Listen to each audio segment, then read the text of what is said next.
Hello and welcome back to episode 7 of the Living Room Chat podcast with myself, Ryan, and this fella here, Matt Barrell. Hey. How we doing, bud? Mate, I can't complain. I'm all good. Good stuff. Obviously, we always start with the weather, don't we? It's a British thing to do. Absolutely. It's bloody freezing outside. It's not been above zero for the last 3 or 4 days. Yeah. But bitterly cold with the sun out, I don't actually mind. It's good. I like the blue skies in property photos. Yeah. Yeah, it works quite well. With your property photos, quickly, dive straight in, shall we? Yeah, man. Do you, when you take a photo of a grey sky, have you got like a batch of different seasonal photos that you do? Because cool. I'm glad to say, because a sun like this, I've taken photos on my phone where I just literally go up to the sky, which is perfectly blue, take a photo, and I add those into most of my property photos. Yeah. You've got to do it seasonal. You can't put a summer photo because the sky's different in the summer. It is different. It's like a darker, deeper blue. And I'd never noticed it till I started editing photos. And Yeah. realised, it's not all, blue skies are not all made the same. Yeah. And then I find the thing to look out for is the trees. You can tell if a photo's badly edited. If The you little can trees see still highlighted in between the twigs of the trees, you can see where it's been Photoshopped. Yeah, absolutely. Anyway, cool. So yeah, all good with you? How's things? What have you been up to the last week or so? Just getting back into the year, you know. Yeah? Getting back into the year, just getting into the new year. Yeah. It's January's just gone by really quickly. People say it's a slow month, but I don't know if it's different now we're running our own businesses. I said that as well. Like most people, like last week was apparently like the most depressing day of the year, isn't it? Like 14th of Jan or something is like. Oh, is it? 2 weeks after Christmas, everyone's run out of money because they all got paid the week before Christmas. It's cold, it's dark. It's dark, yeah. Yeah. Nothing to look forward to. Yeah, interesting. Life's not worth living. Well, on that basis, I'm doing all right then. But no, I always find that the first 2 or 3 weeks of January, certainly in a estate agency, people start thinking about their move, and nothing really kicks in properly until end of Jan, early Feb. I think we said that before. Yeah, my old boss called me yesterday. It was just like, "How's it going?" Blah blah blah. And Do you want to tell me after? No, from Reading Estate Agent. Oh, cool. Okay. Someone called a friend of mine called my old work phone. Okay. And he thought it was a potential client, so anyway, he rang me and. Fair enough. It wasn't. Yeah. It was just a good mate. friend, not spoke to you for a couple of years. Yeah, well, I think with most people now they have like 4 numbers saved for me. Yeah. So I've changed it. But anyway, what was I saying? No. Yeah, someone. Yeah, and he said he's been busy. Market's picking up. I think it is as well, isn't it? Probably more than we expected. Yeah, it seems possible. We've got a couple of topics to talk about as a estate agency. Yeah. But first of all, what do you think of the coffee? The Guinness, you mean? The Guinness, yeah. I like it. This is fancy coffee. I'm not used to fancy coffee, really. It's got a hint of vanilla. Yeah, I'm getting that. Yeah. I'm getting that. But it's strong, great like colour as well, and strong, isn't it? Something Strong about coffee. This is my 3rd one today. Decent, is it? Yeah. Need to buy some more. Well, I think Lauren got like a job lot of different capsules. Fair. But yeah, new coffee machine, game changer. Unfortunately, when you work from home, you just plough through coffee, don't you? Yeah, it's so easy. You know, it's like those coffee machines. Just stick the water in, and stick the butter, and off you go. So, what about outside of work? What's been going on last week or so? Any good things, bad things, issues, What highlights? have I been doing? Sold my first house of the year, or agreed my first offer, which is good. Good man. Sorry, that's to do with work, isn't it? I don't have a life outside of work. Yeah, I know. You do. Everyone else how you are. Like, yeah, work's good. You just dive straight in, don't you? I'll tell you what I have done though. We've got the band back together. Got the band back together. Yeah. First band practice in 3.5 years, I think. Amazing. Okay. All the original guys, or we got a new addition? Yeah, I mean the lineup's chopped and changed a bit, but the lineup which stopped playing in late 2018, we got together and practiced on Sunday, which was fun. And it's weird because none of us have really played at all, because I think it kind of fizzled out. We all got busy with work, and then COVID happened and whatever. And then did you have your own songs and stuff, or were you more just covers? Yeah. And check it out online. Leader Official, I think, is the Instagram handle. Oh, I'll have a look at that. Yeah, so check it out. And then we just didn't post anything from like 2018, and then just popped up the other day. So we're going to be doing a run of dates, I think, in the summer, which is that's cool. Yet to be confirmed. Well, that's good. So that is something new that's happening. That is something new that's happened, which was only on Sunday, and I completely forgot about it already. It was 4 days ago, mate. That's a long time ago. Yeah, it's true. Time flies when you're having fun. What about you? What's good? What's new? Mate, I've just been... I was going to say working as well. I have been working hard, obviously. Been to the gym a lot this week. I've just got into the zone again. I had that obviously a couple of weeks over Christmas where I didn't really go. I went 3 times last week. 3 times. I went this morning. A couple of times this week. But I mentioned a little story that I haven't told you about yet. So I had an absolute mare on Monday. All right. So obviously you've been to my gym. You've got little lockers, and I've got had a little padlock with the little key. Yeah. That's a key one, not a code one. Key one, yeah, old school, mate. High risk if you lose that key. That's everything I thought as well. And I had these shorts on which had quite shallow pockets. So normally I just roll around, got my phone, my drink, and my little key in my pocket. Standard. And it's never ever I've never had an issue with it. So I did 2 sets on one thing, and then went down to the other end of the gym, a couple of other bits. Yep. And I was on the old machine when you sit down and pull back. Mm-hmm. That's a demonstration for the video. The pull back one. Yeah, the pull back like that. For the people who are watching, for the people who are listening, obviously you don't know what I'm doing, so I'll move on from there. A row they call it, I believe, in the business. But you sit down, legs out in front. Yeah, anyway, you got it. Yeah. I did the first set. I was like, cool, and I just touched my pocket. I was like, no key. So I was like, cool. So I did the second set, and I just looked underneath. I must have just fallen out literally then, because I remember seeing it. I remember feeling it in my pocket a few minutes ago. Did you try and casually look around? Yeah. I don't want to cause a panic. Yeah, it's exactly that. So I had a quick look round, finished the third set. Cool. Looked a bit more. Right, it's definitely not here. So it must be over the previous machine I was doing. Because I was on the old sit-down one with the pull-out for the back. Wasn't there either. I was like, okay. So I went back to the start. Anyway, cut a long story short. I did 20 minutes of the gym, and then I spent 25 minutes just going around all the thing. Bear in mind, it's fucking heaving as well. And I'm like, everyone's got their headphones on. I was like, bro, sorry, mate. I've just lost my locker key. You have a quick look round. Fucking looking under the machines on all fours. When I spoke to reception, I was like, anyone handed the key in? And they're like, no, sorry, no key handed in. Follow-up question: do you have any metal cutters? So she said, you just have to look for it. I was like, yeah, I've been doing that the last 25 minutes. Yeah, no, she was all right, to be fair. So I spent another 10 minutes looking. It's now 7:30. I need to leave the gym at 7:30 to get home to get ready for taking Marlon to school. So yeah, long story short, I went back up. I was like, have you got any bolt cutters? And they went, yeah, we do actually. So she gave me the bolt cutters, these big orange things. Walked back in the change rooms. It's like a walk of shame because there's a few guys in there getting changed. And then one guy looked at me, he goes, we've all been there, mate. I was like, but have we though? So I bolt cutted open the bolt, shut the lock in there, and got my stuff out. So I just had a really shit day on Monday for that. You just get in the wrong mindset. Off to a bad start. Yeah, everything went wrong, especially at like 6:30 in the morning as well. That is funny though. That is funny. But then they have those little fiddly keys, like you're going to lose it. But I've been to the gym for well over a year now, and I've got like 2 or 3 pairs of shorts I rotate, and it's never happened to me before.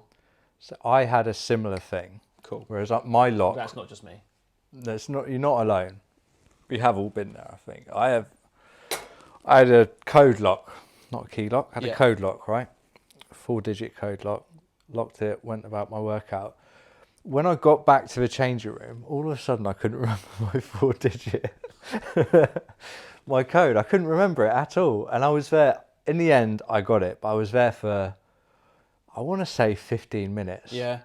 Me sat by my locker, just thinking. In the locker room. 1, 2, 3, 4, 0, 0, 0, 0. Yeah, kind of like going through, like, this is my phone password, this is my bank password. And I've got like 4 different 4-digit PIN numbers, which I use for various things. Yeah. And it just, for whatever reason, it just escaped my mind. So I was there. And people must have been looking at me like, is this guy trying to break into someone's locker? Yeah. And I'm just... But you do, like, when you like, obviously use just chip and pin or you use your phone. Yeah. Not chip and pin, you use your phone or the... Autopilot. Autopilot, yeah. And when they say, insert your card, and you're like, cool. Right, I haven't put a PIN code in for probably 6 months. What card is it, first of all, and what's the code? Yeah. I always forget. And the thing is, we've got a joint account, current account. I've got my utility warehouse card, which gets cash back. Little plug there for utility warehouse. Credit card, bank card, business card. how am I going to remember all those pins? And you can't have one for all, because if your wallet gets nicked, you're fucked. Yeah, that's You true. just put them all in the same... But they're not going to know that, are they? They wouldn't They're not going to know your pin. They Yeah. just chip and pin it. Yeah, I guess so. Not chip and pin. Scan. What's it called? Contactless. Contactless. There you go. Or Apple Pay or Google Pay or whatever. Yeah. So anyway, that was the start of my week anyway. Bad gym experience. And then other than that, I've just been, played my Xbox for the first time in about 6 months. Nice. What did you play? Assassin's Creed Valhalla. Is that a new one? It's probably about a year and a half old now. Okay. I played it for hours. Unfortunately, I looked at how long I've been playing when you paused it. Oh, that's the killer. 145 hours. Wow. Yeah, I remember that with Call of Duty. It used to be a badge of honour. Like, I've been playing this for 30 days, out of the year. How 145 hours? That's not that shit. That's like probably about a week. A whole week of my life, full 24 hours. Yeah. If you break it down into 8 hours, like thinking how much you would, or 2 hours, 3 hours a day you play, maybe. That's a lot, isn't it? But yeah, I played a quick hour and I enjoyed it. But I'd literally forgotten how to play it. Like, forgotten how to attack and how to defend. I'd forgotten everything. How to climb. You know, speaking of video games, and I spoke about the band a minute ago, the drummer from the band told me he has a Twitch channel. Yeah. He earns money from people just watching him. Yeah, I've seen that. You see him come up on Facebook a lot, like on Facebook Watch, like people like live streaming them playing the games. I'm not that good, to be fair, so they will watch me. Is that what it is? You have to be. I guess you have to be good, and then people. Well, yeah, sign of course, yeah. Yeah. Yeah, no one's going to watch you just keep dying and Call of Duty. Or it might be quite. Well, I don't know if you're a personality. You know, if there's David Beckham playing FIFA, then people are going to log on and watch it, aren't they? But I don't know what. The thing for me is what makes that entertaining. That's what I don't get. I used to watch. I watch people play FIFA. Like, you have like tournaments, don't they? Yeah. That's good fun to watch. Esports. Esports, yeah. And I watch the esports Formula 1 racing in the off season. Oh, okay. Yeah. Because they've actually got like some decent, like they're sponsored and they've got like actual teams and stuff, like Mercedes are in it, Ferrari are in it, and they actually have team drivers. Ah, wow. It's proper like series. But is the entertainment of that the race itself, or is it the entertainment and the like? No, it's not, because they're all perfect. So no, very rarely crashes. No one really overtakes. It's all very like you get to the last lap and no one wants to overtake because they just get overtaken in the last corner because that's how good they are. It's it's very much more strategic than, well, obviously F1's strategic, I'm sure, but rather than, like, there's very few driver errors. Interesting. Like, they're all at the top of the game and they're good. So it's good fun, but they're only like 15 laps. So you just tune in for the last lap, it's fine. Yeah, that's cool. Yeah, esports is going to be huge, isn't it? And I think it's where I all of a sudden feel a bit old, because I'm like, oh, why would kids do that? And I'm like, no, of course. Yeah, but that's the way, isn't it? It's the way. Like Myla, she'll be 8 next month, and she watches like people playing Roblox and whatever. Oh, really? Yeah, whatever they play, people playing Minecraft. Like she watches that on YouTube. I've just sold a house where the tenants are in situ and the kids are always in when I'm doing viewings. And this kid is just so locked on what I now know is Fortnite. Yeah. And we're doing the viewings, so I'm like, hey, don't mind us. He's just like tunnel vision on Fortnite. He's like, do whatever you need to do. I've never played Fortnite. No, me neither. I'm too old now, Although there's like, I heard there's like groups of guys that are like in their 40s, like doing Fortnite parties and stuff. Yeah, nerds, mate. We got business. No, like the guy sounded all right on the radio, like as in a bit of a lad. Yeah. Each their own. No, it's fun. We did that a few years ago, actually. A couple of work colleagues when I was back at Romans, and we basically, it was a Friday night. We set up a FIFA tournament. Yeah. So the rules were you could only be a 4-star team. So there was only, I think it was like probably like FIFA 11 or something. Yeah. So I was Everton at the time. Nice. And you could only have a 4-star team, and we have a little tournament, like competition knockout thing. You play 2 games each, and then and we ordered pizza and had beers and stuff. It was brilliant, actually. They're actually good fun, to be fair. Well, FIFA, I think, is the best game to play collaboratively. Yeah. Like, not many games. Because not many games you can get the boys round and kind of all be involved. Yeah. Whereas FIFA's great for that. Because you can watch it. Yeah. Nice one. Anyway. Nice one. Should we dive into some topics, mate? Yeah, what's been on your mind this week? I've got a few things. A lot of notes. I thought we'd start where we normally do, and some like not controversial is the wrong word, isn't it? Really, but just kind of like what's happening today, or specifically today, because the nurses are on strike. But I wanted to talk about strike action. Yeah. So I find it difficult for myself, just personally, to understand exactly where they're coming from, because I've always been privately, in the private sector rather than the public sector. Yeah. So if I ever wanted a pay rise, I'd just sell more houses, book a meeting with the manager, and say, "Look, I'm top dog around here. Give me a pay rise, or I'll go somewhere else." Yeah. And they normally gave you a pay rise. Yeah. But I feel I can understand from a public sector's perspective that they can't just go into review and get more pay. No, they can't leverage it. Yeah. Yeah. So the only way they've got to do that is, to force their hand of the government. But what's your views on it? Because obviously there's paramedics striking, nurses striking, teachers striking, transport drivers striking, plus others. And I heard on the... Sorry, you were talking a minute. I'll let you talk in a minute. No, you can't. No. But it's one of the biggest 2 months of strikes since the 1920s. Over 100 years. It's never been seen before. So yeah, over to you. What's your initial thoughts? I mean, inflation is over 10%. So, you could say, well, it's not surprising and it's the right time to strike. I get it and I don't. I think, like you, being privately employed and also now doing the business is a real wake-up call for me. It's like, Matt, if you want to earn more money, you need to sell more houses and work hard, grow your business, basically. Yeah. So, and it's in our control. But then that's easy for us to maybe sit here and say when we're not working for we're not in public sector jobs. Yeah. My family mostly work public sector jobs. Sophie works in a public sector job. Right. So I have that perspective. She actually got a fairly decent pay rise a couple of months ago. Fine. It wasn't huge, but it wasn't 10%, but it was, she was pretty pleased with it because she wasn't expecting it. It's hard to say, really. It is, isn't it? It's a difficult situation. I don't want to upset anyone, and everyone's circumstances are going to be different. It's fine. At the moment, we're only getting about 10 listeners at the moment. Yeah. So we're not gonna, hopefully, won't piss too many people off. But if, in a year's time, when we've got hundreds and hundreds and possibly thousands of listeners, they might listen back to this episode. Right. Then hate Matt. But go on, continue with your view. Mate, don't sit on the fence. Say how it is. Everyone's got to be responsible for their own destiny. I think I realise that more and more. I think I don't want to be. I don't want to say that it's unfair. People shouldn't be striking. They should just get to work. But then I also think you have the freedom to look for another job. That's kind of my view. So I'm just kind of thinking It sounds very much like you're sitting on the fence there. I'm kind of feeling it out in real time in my head. But what I will say is, because on the one hand I think that, and that you're in control of your own destiny. On the other hand, I know firsthand of 2 teachers specifically who I know fairly well, who have either left or are leaving the profession because they're not paid enough and they have to do so much overtime. Yeah.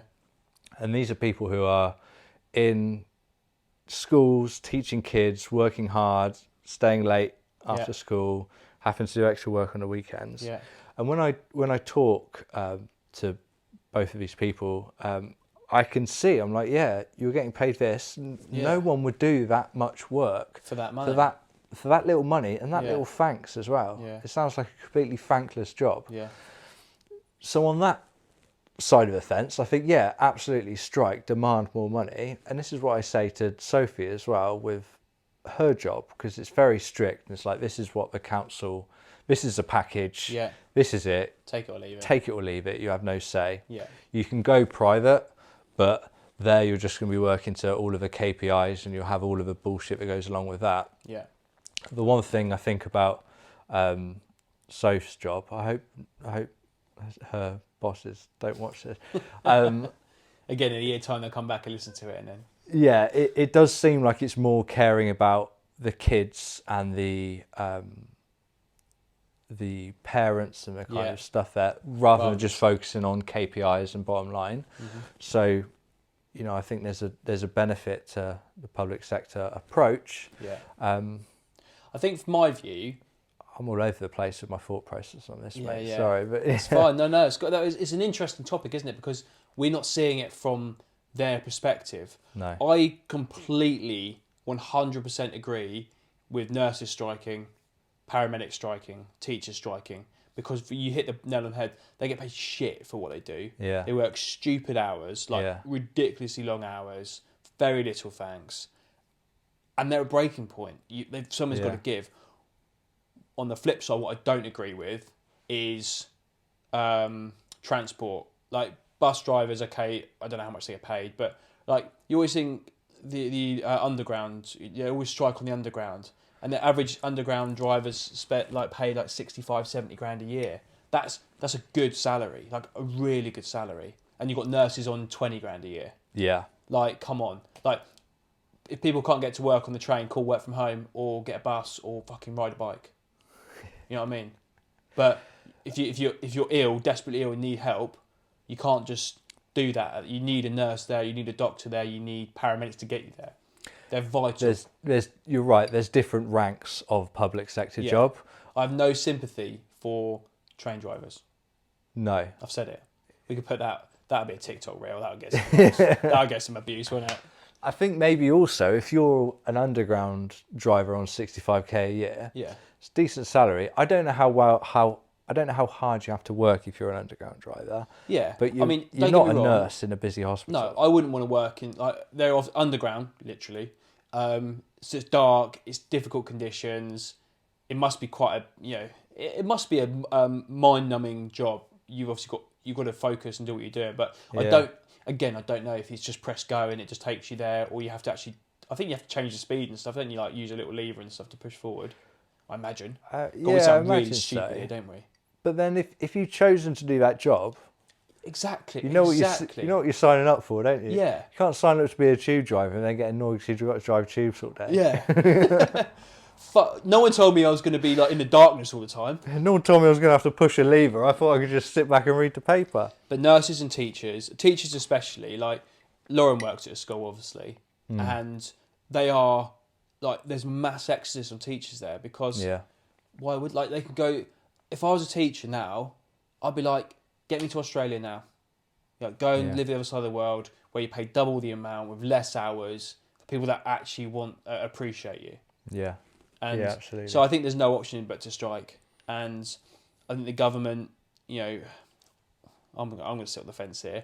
The flip side is a lot of people striking, they forget that 2 years ago the government bailed everyone out with furlough. Yeah. And spent billions and billions of pounds to keep people afloat. Soon forgotten, isn't it? Soon forgotten. And that we've got to pay that back. The debt in this country has spiraled out of control over the last few years, and I'm sure we're not the only country that has that. But they're quite very quickly to forget. We're trying to rebuild the economy after that. Yeah. And salaries are for people. It's a thing they've got to deal with. I look back at the furlough scheme as well, and I hear lots of people saying, "Oh, COVID was a really tough time." A few people have said it, and I thought, was it? You had a year off work at 80% pay. Yeah. I was working the whole time through it. Yeah, me too. Not that I'm bitter, but I'm just looking at everyone else's situations. And I'm like, was it a tough time? You don't know anyone who's passed from COVID. You had a year off work to, the weather was brilliant, wasn't it? In 2020, everyone. That first lockdown was, it was a bit surreal, wasn't it? Yeah. Bizarre. But as you say, people are quick to forget that. Yeah. I think the reality is the government can't do right or wrong. At the end of the day, everything they do positively will have a negative effect on someone else, and vice versa. And I think as well, if you're an underground tube driver on 65k a year, if everyone's living to their max, and then inflation is at 10%, it's real for them. It's real for them. Yeah, if their mortgage is 2.5-3 grand a month. Yeah, they're going to struggle. And that's no different to a nurse up north who's earning 20 grand and her rent's £750 a month. Still the same principle. You're always going to look to your job and say, well, that's I need more money because I'm now paying 10% more for rent, fuel, food, whatever. Yeah. But I do generally think, like, if you're, what would you say is a comfortable earnings for, like, I forget where you live in the UK, but if someone said I was on X amount, would you say that would be comfortable? I don't think that number exists. You can never have enough. If you look at people's disposable income each month, I imagine it's all very, very similar in terms of a percentage. I think so. So if someone's got £1,000 disposable income and someone's got £100 disposable income, it's probably still the same percentage of their salary. Yeah, and everyone I've met is testament to that. Yeah. Because, I've got friends who earn 100k, they don't have any savings, they're just month to month. Yeah. Got people who live on less and they have more spare money. So I think it's hard because people talk about the average wage. It's like, well, what's the average car bill? What's the average utility bill? And it's all relative. Whether there's been talk about the North-South divide this week again in the politics with £2 billion being made available for levelling up, but Rishi's been like, I think he got like a couple of million for his constituency, which don't need it. And the whole idea of levelling up was put more infrastructure, more money, more finance towards the North to bring it up. And it's like Brexit, mate. Was it "Make Britain Good Again"? No, that was America, wasn't it? What was the Brexit slogan? Was it "Take Back Control" or something like that? Yeah, something along those lines. Levelling up was just the general election slogan from Boris. Yeah, and it's just not happened, has it? I mean, look, again, from a purely selfish point of view, it doesn't affect us because we're in the place that you need to level up towards. Like, we're in the southeast. That's true. We're in a very affluent area. There's a lot. There's infrastructure. There's jobs. There's security. But living up north somewhere where it's not the same, no wonder there's a divide. How far north have you been before? What have you been to? Have you been to Newcastle? Mate, no, I've not. I don't think I've been north of Kidderminster. I think the furthest north I've been, which is about mid. I've been not far past Birmingham, to be fair. So when I look at places like I've been to Newcastle, I was really impressed with Newcastle city centre. Yeah. It was gentrified. It was clean. It was nice. They had all this nice shops. It looked nice. But then you look at property prices in Newcastle town centre, they're not that cheap. Yeah. So I was like, right, okay, it's up north. Yeah. But if you want to live in this nice, hustling and bustling city centre, you do pay a premium for that. Yeah. Same with Liverpool. Yes, you can buy a terraced house in Liverpool for 60 grand, where the crime rates are extortionate and every other house is boarded up. You can get a house for 60 grand. You can buy a street for 60 grand, can't you? But if you want to live in the Newcastle city centre, where the nice apartments are, the prices are higher. So, I think, is that maybe evidence that the levelling up thing is kind of... And also COVID is, I think, spurred this on because so more people working from home, aren't they? More people working from home, so your more rural areas, your northern areas have gone up more than the southern areas. Yeah. Is that levelling up in practice? I don't know. No, I don't think so. I think the whole idea of levelling up was to invest more in the north so there's no divide in terms of different salaries, different expectations, cost of things. But also when you think about living up north, if minimum wage is the same, so say that's like the minimum. Obviously, it's the minimum for everyone. Yeah. But your costs, if you go up north, all of your costs at Tesco's, all of your fuel costs, I think, are the same. It's only the house prices which are a different thing, isn't it? Yeah, potentially. I don't know. I've never been up north. So. Anyway, I don't know. As I said, it's a myth. No one knows what levelling up means. Yeah. Do they? Let's see. I'm not sure, but even Rishi knows. No, he doesn't. He's like, I'll put money here, put money there. That'll class as levelling up.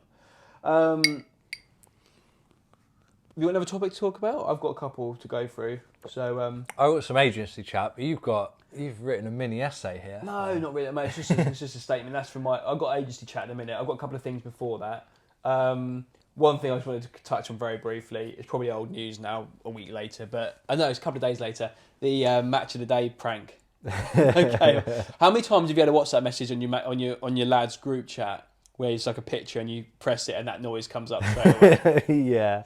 Yeah. And I thought it was hilarious. It's so funny. Like, and it kept the fact that the sound kept coming on and off. yeah, and they couldn't work out where it was. Yeah. And you could see them all kind of looking at each other. I love that Paul Ince, the Reading manager, was there as well. That just made it even better for me. And Alan Shearer digging out. He said Danny Murphy's phone going off or something like that. Yeah. In the commentary, which is quite funny.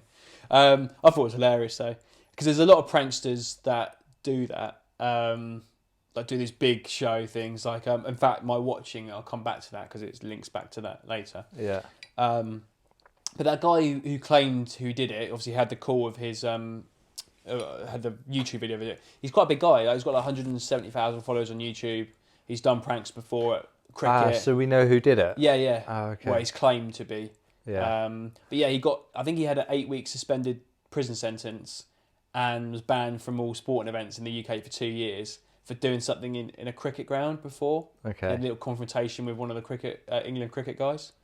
But anyway, back with a boom. But I just thought it was hilarious. It was lightened the mood, and Gary Lineker just played it off like it was. He did really well, to be fair, didn't he? Because that was so awkward, like so awkward.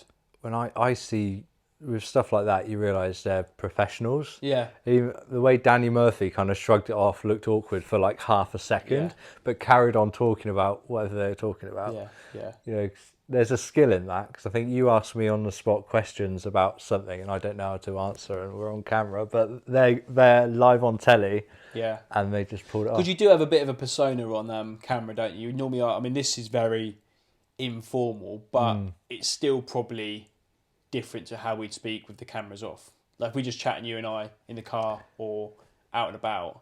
Yeah. Because you do, I think you do subconsciously think about what you're saying, because we're nice people and we don't, in the world that we live in, Speak we don't. for yourself. Yeah, but no, but you don't want to offend people and you don't want to say the wrong thing. Even though this is going out to not that many people at the moment, it's still a platform. If someone did find it, or one of our real posts on TikTok or Instagram, and it did blow up and it went wrong.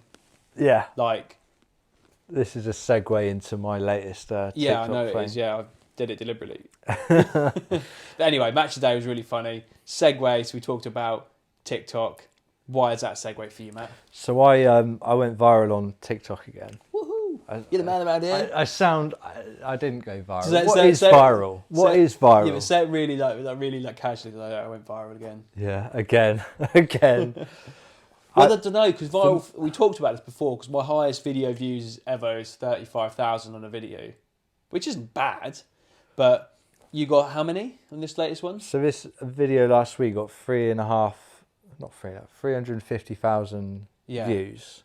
And I've only got 1,500 followers, so that's pretty cool, isn't it? Maybe viral is relative to how many followers you got.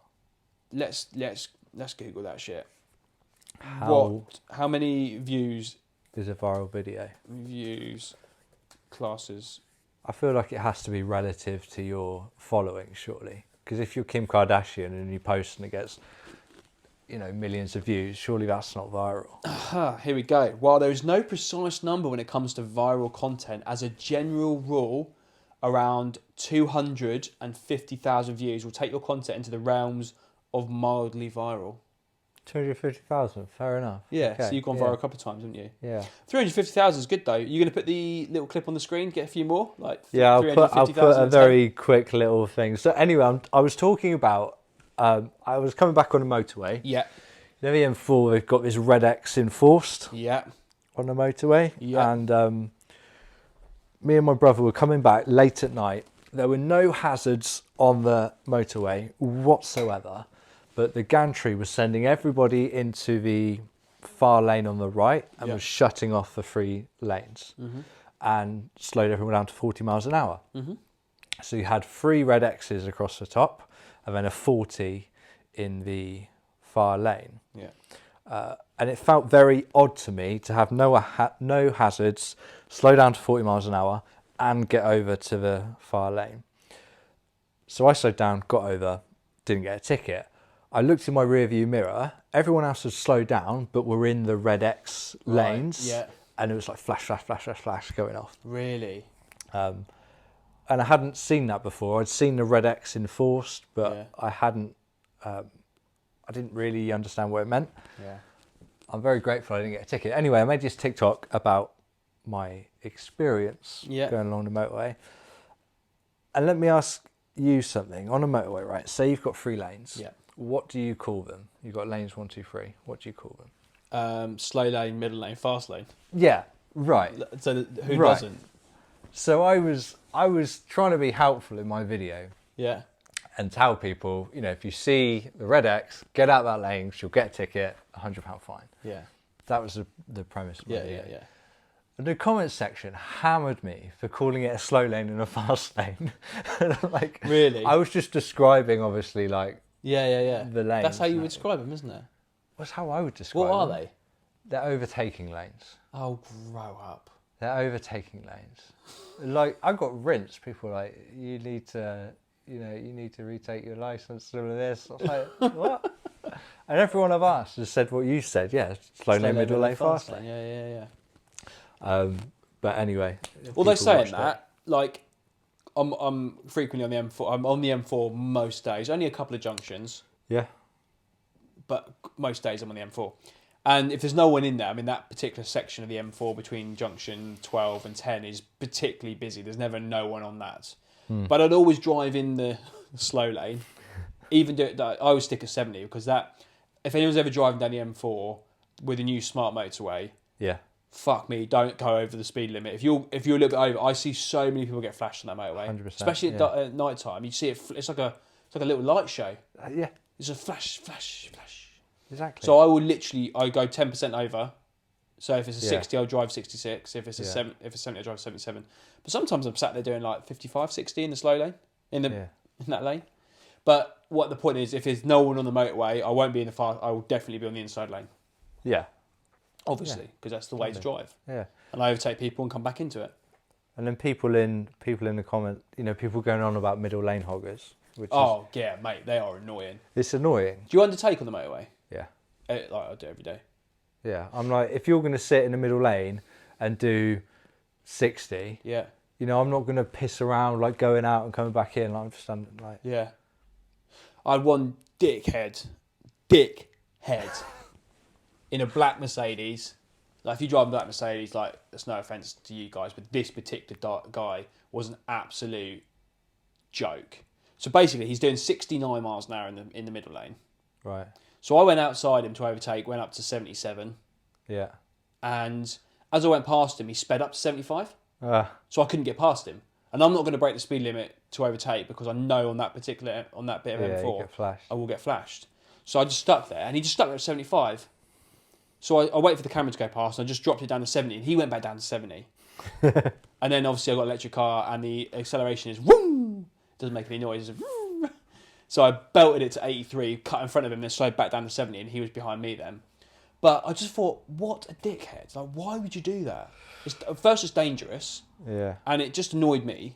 That's the second point. Was he trying to piss you off, do you think? Yeah, he's just being a clown. He's just trying to being a dick, mate. It wasn't like... Yeah. It wasn't just oblivious. No. And I, I think when I was younger, I used to, generally try and wind people up in the car. It sounds really stupid, doesn't it? I did do that before where I would sit in the middle lane. It was on the way to Wales in the M4 and I had a couple of guys in the car, just being a jet lad. And I'd slow down to 50 and I had a little Citroen C2 VTS, 1.6, 125 brake horsepower. Lovely. And there was a guy trying to overtake me, but my acceleration was so quick, I slowed down to 50, he'd pull out to overtake me and I'd do that speed up so he couldn't overtake. And then he'd drop in behind me and slow back down. But I was 21 years old. This bloke was 50. Now I'm 32.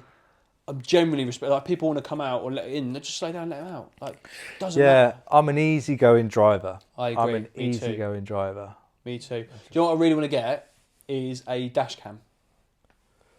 Because obviously my little guilty pleasure. I said in the last episode, I love watching car crash compilations. Yeah. I've seen a few close calls, and I'd be so, God, if I had that on camera, that'd be so good. I don't know why all new cars now don't have cameras built in. Because you have the rear view camera. I've got reversing camera. Yeah, cool. Most cars have reversing cameras. I don't know why all cars... And this is where surely the future has to be. Think of the world and how we're progressing very broadly. Surely the world has to be that all cars, sooner or later, will have video recorded front and back cameras, probably on the wing mirrors as well. Yeah. Which will probably be fed through to an insurance company. Yeah. And everything will be monitored. Funny you should say that, because my what prompted that is one of my clients. She had a really nice Mercedes, and someone smashed into the side of her, and it wasn't her fault. And when the guy got out of the car, she's obviously a lady, and he was she didn't say he was intimidating, but he was like almost questioning whose fault it was. Yeah. And she was like, "Well, it doesn't really matter because it's all on my dash cam, so we know it's your fault because you could see me pulling out or whatever. It was my right of way, whatever it was." Yeah. And suddenly he was like, "Oh yes, yeah, cool, yeah, it was my fault, sorry." So he was trying to pull one over on her. Sure. But because she had camera footage, yeah.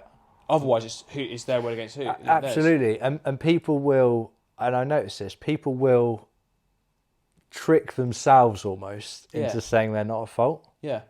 If they possibly can. Yeah. Absolutely, of course you would. You want to defend yourself, don't you? But I've only had a couple of. I've never had any bad crashes, touch wood, but I've had a few scuffs and little bumps and stuff. Yeah. And if they're my fault, hold my hands up and drive off before they saw. Yeah. God, that was a little tangent, wasn't it? Where were we talking about? I don't know. We were talking about match of the day. The match of the day, prank. That's where we got to. Dash cams and car crashes for match of the day prank. I've got another topic, but I don't know how long we're running, but I think we'll save it. Or do you want to talk about it? It's the That's what it is. That's what it is. It's a reason we touched on it last one. It's just safety, sports safety, in football and stuff. Yeah. Because I saw a news article today actually. They were suggesting about having like temporary substitutes, so football players can be assessed for longer with concussions. And basically, the managing group, whoever made the decisions, voted against it for a trial, which got me thinking again. And we talked about this with that American football player, I think in the last episode, and then about health, like safety and footballers and stuff. And it just got me thinking, why would they do that? Like, what reason would they have not to allow that to happen? So the premise of it basically is if someone has a head injury. At the moment, they're assessed on the pitch for a couple of minutes, and then they make a decision whether they're going to come off or stay or play again. Yeah. And it was a players' confederation that kind of suggested they look at it. What they're suggesting is, why don't we make a temporary substitution so you can bring a player on in position for that player for 10 minutes, so the player that's injured can go into the changing room and be assessed properly for 10 minutes. It still might not be the right decision. They still might not make the right decision, but at least they've got out of the crowd. The physios can make a proper analysis, and if they're fine to continue, they can go back on, and the temporary sub comes off. And if they're not, then the sub stays on. I don't understand what problem would be there. I have no idea how that process would work, but I can only assume that decision would be made with some kind of science or logic behind it. Yeah. It doesn't appear logical on the face of it, because I think rugby they have... Yeah, they have they do have that concussion breaks and stuff like that. I don't understand why they wouldn't. Laura, I said it to Laura, my wife, like, obviously I know everyone who's watched this knows Laura now, don't they? I said it to Lauren this morning, what's your thoughts on it, just as a complete outsider? Her first response was, surely players you could do that to gain an advantage. Yeah. Like if you faked a head injury, you're kind of come off for 10 minutes and you need an extra striker on or whatever, and you can make a free sub to turn the game around. That's so true. You can make a quick sub, take a left back off and put a left winger on. Yeah. For 10 minutes. And if you score, then you can bring the defender back on. To me, I don't know, but I reckon there would be a weigh up of the potential benefits and the risks of someone staying on the pitch versus the likelihood of that new system being abused. Yeah. And I think the likelihood of that system being abused is probably much greater than the safety risk. So actually, in just 2 minutes talking about it, I've probably gone full circle, and Lauren actually nailed it probably. Because if someone's had a big head injury, if they've clashed heads with a player and they're a bit dazed, get them off the pitch. Like, they shouldn't play on, but that's the problem. Football players will play on. But we've all seen games and been to games where the players stopped for a long, long time. Yeah. So it's not like it's not like the players and the physios don't have time if they believe it's serious. If they need time, they will do. Yeah, okay. You know, games do stop, don't they, for long periods of time. Thought it was an interesting topic again. We covered it last episode, but just injuries. It's always good to talk these things out sometimes. It is, because you change your perception on them, don't you? I've helped formulate my feelings on strikes. You've helped formulate your opinions on dash cams and stuff. And head injuries. It's funny. I don't know. And we know what constitutes a viral video now as well. Yes. We didn't know that 10 minutes ago. This is for us, not for the people watching. It's not just free therapy. It's education as well. Someone left a comment on one of our TikToks. I don't know if you saw it, and they just go, "Does everyone need a podcast?" You know, just I can't remember what the video was, but it's just. There are a lot more coming out. Well, this because that stat. Obviously, I know it's only episode 7, and we'll get to episode 40 by the end of the year, hopefully. But yeah, a lot of people do just die out on podcasts, don't they? I think that comment though made me think, and I thought actually maybe everyone does need a podcast, not because loads of people are going to listen to it, but because I think there's some value in actually. I do. We do this for a multitude of reasons, don't we? Yeah. Like, we talked about it. This isn't us driving to become a business and become Joe Rogan and make millions of pounds from advertising. No. That is not what we're doing here. No. If people listen, great. I love listening back to our own podcasts because it does help. It helps re-cement my ideas in the estate agency. And the more you talk about it, the more fluent it becomes when you're talking to clients. So we'll get onto agency chat in a second. But it is free therapy because, you know, sometimes especially when you're self-employed, I think more people should do it because I agree. You got someone who's like-minded, we can have an open chat and you learn more about each other. That's cool. But you do more learn about yourself. Yeah, 100%. Just how you want to talk and your thoughts and feelings come out in a safe environment. That's what this is, guys, a safe environment. Safe environment. I've got a question for you about content and creating content. And since you've started your business, how much more content would you say you make now versus previously in percentage terms? Is it? Oh, mate, like 100 times more. Like I started obviously after lockdown with my previous company. Yeah. Doing a bit on the Facebook and just putting stuff out there, market updates and little bits like that. To be honest with you, I was just copying what Avocado were doing in the area. That's what I did. But I'd never done anything before, and now I'm posting pretty much daily. Because I think I've found personally there's value in creating as well as consuming on social media. Mm-hmm. I notice all of the negative TikTok comments are from people with 0 posts. Are from people who have no videos. Yeah. And there's just nothing on their channel. And I think and generally the people who talk negatively about social media are the people who aren't creating anything. I've just found for me there's value in creating as well as consuming. Yeah, absolutely. Yeah. Creatively and it's just, I think there's a good balance there for everyone to create as well as consume. Yeah, absolutely. But you don't do much on your personal stuff, do you? Like yours is all the Reading Agent, obviously, or Mr. Sell Your Home on TikTok. There's no Matt Barrell. I mean, you obviously have got your own page. Yeah. Because funny, one of my goals for this year was to get to a certain amount of posts on my personal Instagram account because I'd never post. Yeah. Like ever. Was that Ryan Bloom? Ryan Bloom your 10, personal? Yeah. At Ryan Bloom 10. Check me out. But no, I never post. And the last post I did was for my wedding anniversary, which is either September or October. I can't remember. No, October the 16th. I do have 2 weddings. I had 2 weddings. So I have a defence. Like on the fridge, I'll show you when we go out, there's a little pictures from my original actual official wedding, which was October the 16th when we had 15 people there. But then downstairs, I've got that big mirror as you walk in. It says, "Welcome to Lauren and Ryan's Happy Ever After," and it says 25th of September. Okay, so that's the day we had the party. I don't mind. I just hope. Yeah, cool. Anyway, where was I going with that?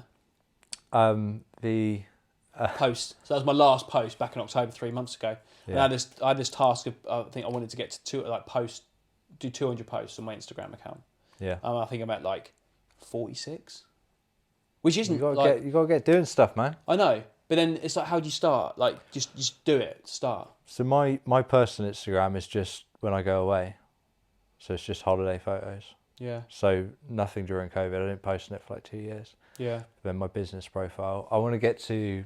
I've got a similar thing. Get to 1,000 posts on my business profile. What on across all platforms or just on my Instagram? Yeah. You're not far off that now, are you? 700. I've just passed. So that's more or less one a day for the. So I started my Instagram account for the business in March last year, 22. So I'm up to, I think I'm closing in on 300 posts now. I think I'm up to like 288 or 289. So we're getting there. That would be more than one. The goal would be when I get to the 30th of March, which is when I officially launch the business, I need to have 365 posts. Also my birthday. 30th of March? Mm-hmm. I thought you said it was December. You said it was December. Cool, right. Agency chat. Should we do a little bit of chatting? Yeah. Purple Bricks have a new sales guy. Vince Courtney. Yeah, I know Vince well. I worked for him for 3 or 4 years. I know him, I wouldn't say on a personal level, but if he saw me in the street, he'd be like, "Oh, hi, Ryan. Is Ryan Bloomfield?" He would know who I am. Was this at Romans? I worked for him at Romans and he was MD there. So he's been around Haslam's. He went to another company as well. I can't remember which one it was. But anyway, new sales director at Purple Bricks. The last chap lasted 6 weeks. My view, straight up, it's a win-win for Vince. Yeah. If he fails and the company still doesn't make money and still goes shit worse than it already is, it's a poison chalice. Like, it was dead before I got there. Yeah. Win. If he makes a success of it, fucking hell, he can name his price for his next job, can't he? 100%. Yeah, What's your views? It makes a lot of sense. I hadn't thought about it like you were thinking about it, but yeah, you're totally right. He's a good guy. He's a good guy. He interviewed me at Haslam's. Oh, okay. And was trying to get me over there, and I didn't really want to go there, but he's a nice guy. He reached out a couple of times. Good agent, 25 years in the business, good people person. I think it's a good appointment. Yeah, and he's driven as well. Purple Bricks is such a. We should maybe save this topic for another day. We only said 30 seconds on these topics. Yeah, let's do a whole segment on online agents in an episode soon. Yeah, let's do that. Yeah, okay. For sure. Yeah. What's your topic? So the Office of National Statistics yesterday published the data for house price sales, which said from November 21 to November 22, prices were up 10.3%. Yes, I saw it. Sounds brilliant on the face of it. And of course, with all property data, there's a lag. So we're getting November's data at the end of January. Yeah. It couldn't be more useless, really, in terms of data for the here and now. Yeah. Obviously, because all of the sales... It's irrelevant. From November. So November completed, just for people that aren't aware, like land registry normally updates 3 months after the sales are agreed. It depends on how they've actually judged it. But November's completed house sale prices that appear would probably be from the sales agreed in May, June. If they take 3 months to go through, then 3 months to upload on land registry. 6 months. Wasn't it deals that complete in November? Oh, was that it? That was the stat, was it? If they complete in November, but they don't appear on land registry for up to 3 months after.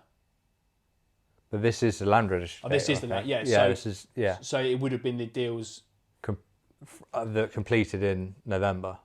Okay. Up to November. I'm sure that's right. We'll have to double check it. Yeah. My view was anything that appears on land registry in November would have been sales, because it wouldn't have updated straight away. They don't update them straight away. But that's why the data's coming out now, surely, because it's the land registry data from November. And that is why we've got 2 hosts, because one time a host talks shit, in this instance Ryan Bloomfield, and then the other voice of reason who talks sense. I don't know. I think I need another one of these coffees, but I think that's right. Anyway. No, it makes complete, which is why the data's been released in January. It makes complete sense. Cool. Anyway, that's longer than 30 seconds. Couldn't be more useless. Can we cut that bit out of how stupid that sounded then? Yeah, we can. No, we don't. We'll leave it. It's live chatting now. Cool. Why are you... Go on. And I think to that point, with buying a house, with investing in the stock market, with making any decision like that, you're always having to think 6 months into the future. So people are worried about what's going to happen to the market tomorrow. You're never going to know until 6 months later, which is after you've made the decision. Yeah. So if you're never going to know the bottom of the market until after it's happened. Yeah. So I think people who are worried about the market now going down, I personally think they're going to be wrong. They might be right, but we're not going to know until 6 months' time. I think one final point, if I may, on that. Unless you're a professional, like professional house buyer who buys and sells houses to make money, you need to be concerned about what's going to happen in the next 6 months to a year. But how many people do you know buy a property and live in it for a year and then sell it? Yeah. There's not that many. Unless something goes wrong, maybe a marital breakdown or the neighbours are absolute dick cheeses and you can't stand them. Cool. But most people will buy for 2, 3, 4 years. Most people live in a house for 2 or 3 years. Yeah, exactly right. Exactly so whatever happens, you buy a house now at 500 grand and in the end of the year it's worth 480. All right, okay, you're 20 grand down, but you're not, because you're not selling. You're not 20 grand down. It's hypothetical. And this is why I think when you see headlines about the property market has gone up by X% or it's gone down by Y%, you're very rarely comparing apples to apples with property purchases. Yeah. Because the same house doesn't sell at the same time. Yeah. New builds is different, of course, but with resales, even if two houses next to each other go on the market at the same time, you could have one which is desperate to sell because of a divorce. Yeah. You could have the other that's just testing the market for a crazy price, and they will then get different results. Just very quickly, I've done it, I think I remember twice in my career. So when you've had two properties that are identical on the market at the same time, like in the same block, for example. Yeah. So I remember in Winnersh, we had number 16 and 18 Wedderburn Close on the market at the same time. And they're both the same house, but one was slightly better condition, one had upgraded the kitchen, one had blah, blah, blah. Anyway. Yeah. And one was at 425 and the other one was probably worth maybe like 410. Okay. We had to put it on the same price because obviously you can't. And you have to second guess every decision you make. You can't just give the seller the right advice to say, reduce the price. Yeah. Or, that was like 2018, so the market was a bit different then. Sure, yeah. Reduce the price to get the interest, because you have to think about how that's going to affect next door as well. Yeah. Prime example, I had 2 flats on the market in Englefield House. I know, Englefield House. Yeah. Yeah, we've all been there, like so many flats. And they were 220 grand 5 years ago, by the way, and they're not even worth that now, I don't think. True. But same principle, we had 2 identical flats, like not even this, like identical. One was at 220, it came on the market. I then went out to value another one, and they're a similar situation. Look, desperate to sell, we need to move. Cool. I suggest you put it on 200 then. And they said, yeah, fine. So put it on a 200. The issue I made, I've never made this mistake again.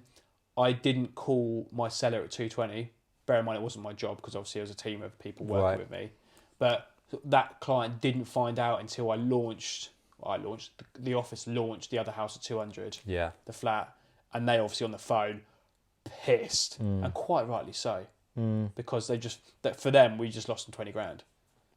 It's funny how you obviously can see how they would look at it that way, but people don't understand. I don't think the nuances of No, of I get that, pricing, but I think the point on that front, and now it wouldn't happen with us as more experienced estate working on our own, because if I was about to list, I've got a house on the market in Voller Drive, I'm pointing over there, you can't see where I'm pointing and you don't know where I'm going, just that way, top end of Tilehurst.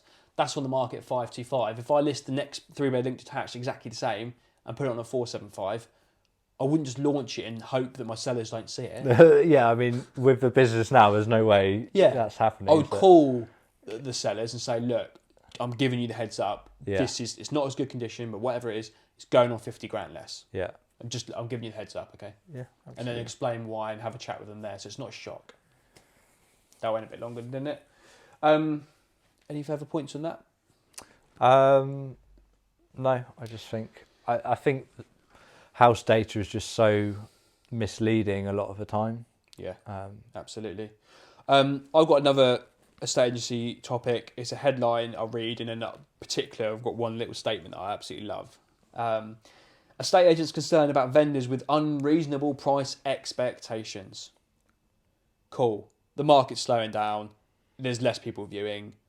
Get used to it. Like, you can't put your price on for too much. We've said that on every single episode and probably say every single episode this year. Price your house correctly, you'll sell. That was the headline. That was the headline.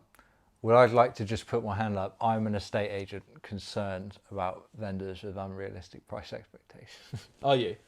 Well, yes and no. I mean, but then I see the price drops every day on Rightmove. I speak to sellers all the time. And I know now we're going into a period where sellers just need to accept that they've missed the boat on the crazy market. Yeah. They just have. Yeah. And I've had several conversations with people already this year who are like, I want to get X price for my house. Why do you want to get X price for my house? Because I do. Yeah. You know, and it's not worth it. And yeah, and you've missed the boat. Yeah. Yeah. But as we always say, you know, it's And relative. what's nice about the position we're in is, and we're going over old ground, but we can tell people the right advice because we don't need their listing. Like, we don't have someone with a stick at the office whacking us if we don't get a house listed. So when I tell someone their house is worth 500 grand, I genuinely mean it's worth 500. And I'm not going to tell them 550 to win the listing because that's the wrong advice. Another agent will. And then if they want to believe that and use them, that's their own prerogative. But for me, it's the right advice. It's the right advice, and also it's your time and effort and money if you tell them 550 and then you're running around and then begging to get it down in price. Yeah. I wanted to read this quick statement though because I think it's brilliant and I love it. It goes into what you just said there. So, little pretext. It reveals that in the sales market, the average number of viewings per property fell across the year from April to December by 71%. So basically, if there were 10 people viewing a house, there's now only 3. One agent put it delightfully. The cappuccino market days are over. We're now in espresso times where only serious buyers are out looking for properties. Yeah, it's true. It's true. TikTok reel. I've noticed it's just less viewings. Although I did see in the Rightmove report there has been an increase since the new year. So I think December was especially quiet. I think the whole 3 months, Q4, was quiet off the back of the disastrous mini budget. True. So, and I think we were all expecting January to be a continuation of that. I think there's been a slight uplift. I'm just seeing there's just not the same appetite. Even in the nuances, like viewers are turning up late to viewings again. And cancelling on the day. Cancelling without real notice. It's just a different environment now with buyers. It's like back to the old ways. And the turning up late thing is where I've noticed it. Yeah. And kind of people just, you knew a year or 18 months ago, we're doing viewings on a Saturday between this time. Can you make it? Yes, I'll be there. Yeah. You know, and now it's like, oh, well, I've got to do this on Saturday. I've got to do that. Are you around on Sunday at 6 p.m? You know. Yeah, I am. No, which I am, but it's like... I know what you mean, though. It's always... It doesn't matter now because the house will still be on the market next week, and if it's not, there'll be 10 others. Yeah, and to me, like, buying a house is such a big deal that how flexible buyers are... It's my job to be flexible with the viewings, but how flexible a buyer is kind of tells me how keen they are to... Yeah, no, I completely agree with that. Yeah. I love the buyers. I've got one at the moment. She contacted me off my Beat the Portals, where it's a live Facebook video. Oh, yeah. And I've been trying to get... The property's now gone live. I'm getting a viewing booked in for the weekend, but the seller's been so busy. I haven't been able to get hold of her to arrange a viewing. But she messaged me every day. How's the viewing? Like, well, I say every day. It's been 2 days. But she's messaged me the last 2 days just saying, we can also do this time. We're really keen to see it. And I like that. Like, that's good. That shows that she's motivated. She wants to buy a property. Yeah. Which is great. Yeah. If you don't hear from someone and you call them the next day and go, oh, I didn't get email confirmation. You fucking did, because I can see you got the email confirmation on my system. I can see you've read it. Yeah. And I sent you a text message. You've got an iPhone. I can see you've read it. You've double blue ticked me on WhatsApp. I know you've read my message. I had a viewing. That's why I love WhatsApp, by the way. Yeah, it's great. For clients, you can't go wrong. There's nowhere to hide. Yeah, nowhere to hide, which is how it should be. I had a guy the other day who called me up the day before. I had a viewing booked in on a Saturday. Yeah. Called me up on a Friday saying, there's no confirmation. Can you send the confirmation? And he also wanted to view your house. That's right. And he thought he could... Yes, I know. Remember the guy, yeah. He said, it's with Avocado Property. I was like, yeah, speak to Ryan about this property and then I can book you in for this one. He was like, can I view them one after the other? I'm like, I'm afraid explains to him about the business. And then on Saturday, he didn't turn up for his viewing. Yeah. So I called him. He said, "Oh, sorry, I've overrun on a work meeting. Can I come an hour later?" An hour later, I'm there waiting for him again. "Oh, sorry, I've just finished my meeting. Can I come in half an hour?" You know, I had places to be. So it's like, no, you can't. I would literally say no. Yeah, I know the guy, and the thing is, like, the joke is when you message me saying, "Can you put this guy in?" I've already left him like 2 or 3 messages at the time. Yeah. So I had like 40 leads come through, and I called through everyone twice. They didn't come back to me. Delete them. Yeah, I knew you would have. Yeah. I knew you would have reached out to him because I said, "Have you inquired about that house?" It's like, yeah. But then just didn't turn up. It's ridiculous. Yeah. Anyway, cool. Should we finish up on what you've been watching? I feel like we've rushed the last 10 minutes, but yeah, I feel like we've done a lot. Should we say for what you've been watching? Because we're well over an hour now. Or is that a shame? That's a shame. It's our thing. All right, what have you been watching? He's a comedian on YouTube. No, well, I'm sure he's on YouTube, but on Facebook. I actually have arranged. Well, I've actually got tickets to go and see him live. Oh, have you? Yeah. What kind of a venue? Is YouTube it's comedian? somewhere in Maidenhead, actually. He's doing his full UK tour. He's not a massive comedian, but he's big enough. Let me give you a quick example. I like the idea of seeing comedians at like little comedy clubs, you know.